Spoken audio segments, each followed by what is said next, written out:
Hey guys, okay, I felt like to record this little I don't even know what it's gonna be, but I came back to my room today after my class and just started to pray, and um,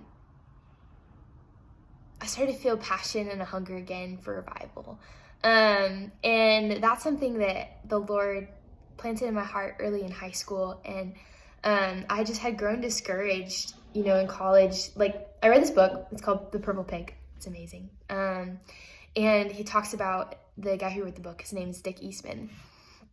And he talks about the birth of the 24/7 worship and prayer movement, and how when the Lord first started talking to him about it, he's like, well, first one, who would want to pray for a really long time, most people can barely pray for like 5 minutes, but one, who would want to pray for a long time? And then two, like how? And so the Lord's answer was young people. And he goes on this journey through the book of realizing how God really is calling young people to give their life to prayer. And this was back in the early 2000s or 1990s. I don't know. I'm probably messing up the dates, but I read it in my freshman year of high school. So like 2014, 2015-ish, I think.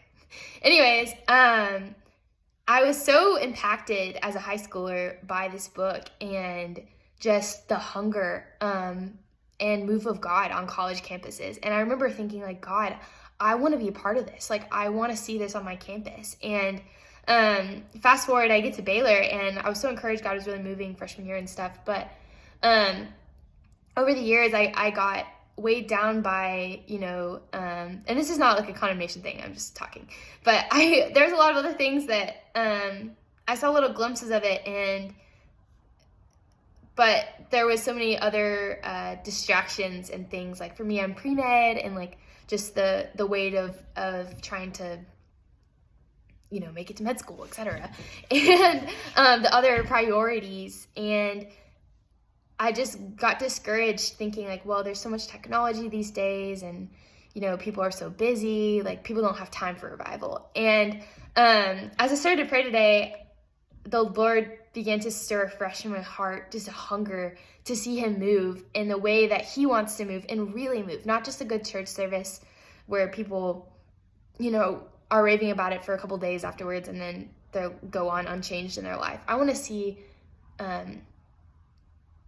something that can only be traced to God, and where he gets all the credit. It's not a church, it's not a person, it's not an organization, it's not a group of people, it's the Lord. And I just began to cry out, and the Lord, he's just so good, and he's, this is his heart. But the verse that kept coming to mind as I was praying was this verse in Isaiah, I think it's Isaiah 59.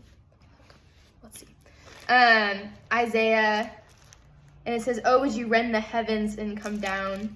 I'm gonna make you cry over here. Okay, wow, I could do this. I think it's Isaiah 59.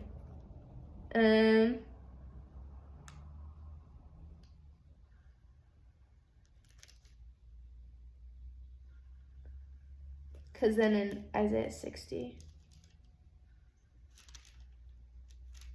I don't know.